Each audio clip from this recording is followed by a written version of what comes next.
Okay, so in this video, I'm going to be covering how to include certifications and portfolios in your resume. So let's get started. As we touched on the previous lesson, including certifications on your resume is helpful as it demonstrates your commitment to professional development and validates your expertise in specific areas. However, including certifications that aren't relevant can take up precious room on your resume that could be used for something more impactful and relevant.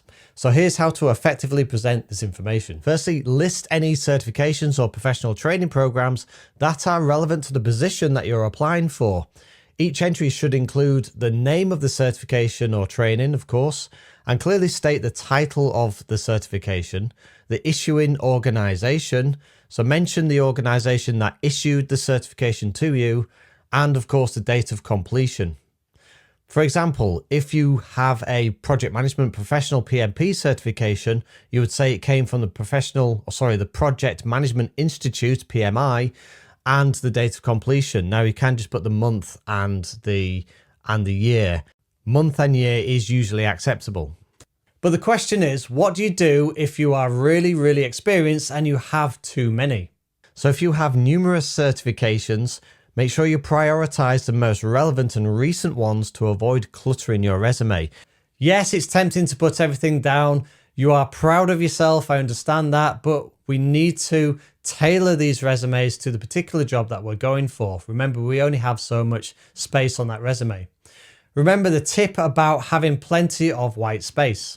So create a section titled Selected Certifications and include the most important certifications there. Calling it Selected Certifications obviously implies that you have more certifications, but these are the choice ones that you've picked out specifically for this role. And remember, you can always add your additional certifications on your LinkedIn profile. So if you are including your LinkedIn profile, you can reference LinkedIn on your resume. They can find out more information about the other certifications you've got over on LinkedIn. So how do you decide on the relevance, especially if they all seem relevant? Now this is quite tricky. Focus on the most recent and/or most recognized. If you're applying for a digital marketing position, your Google Analytics certification and HubSpot content marketing certification are of course highly relevant. A certification in an unrelated field, such as first aid training, might be less useful unless the role specifically requires it. And what about free generic courses? Include free generic courses only if they are highly relevant to the job that you're going for and recognized in the industry. For instance, an online learning course on data science from a reputable university could be worth mentioning for a data analyst position. Okay, let's move on to how to add portfolios to your resume. This will usually come in the form of a hyperlink that the recruiter can click on and is basically a piece of supporting material for your resume. This could be a case study, a white paper, published work, or anything else. The hyperlink should be the name of the project and come under its own section in the resume. If you know that your resume is going to be seen in electronic form, then you can use hyperlinks. Then it doesn't matter what the URL is because you have your title text anyway. So it might look like this. Using hyperlinks for material like this is great as it gives the recruiter the option to look at your previous work in more detail, and it also does not take up room on your resume. It's especially useful in the creative and tech fields.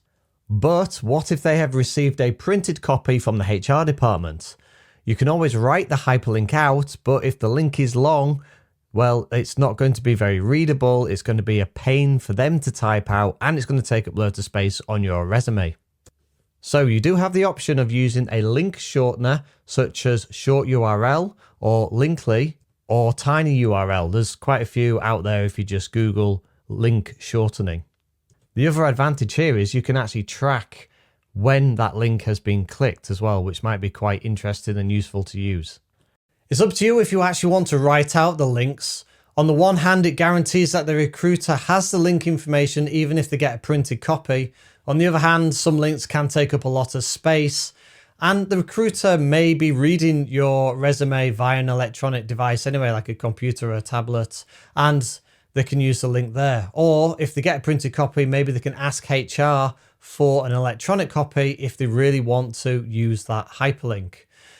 That's of course, assuming that you have actually applied and sent in your resume electronically.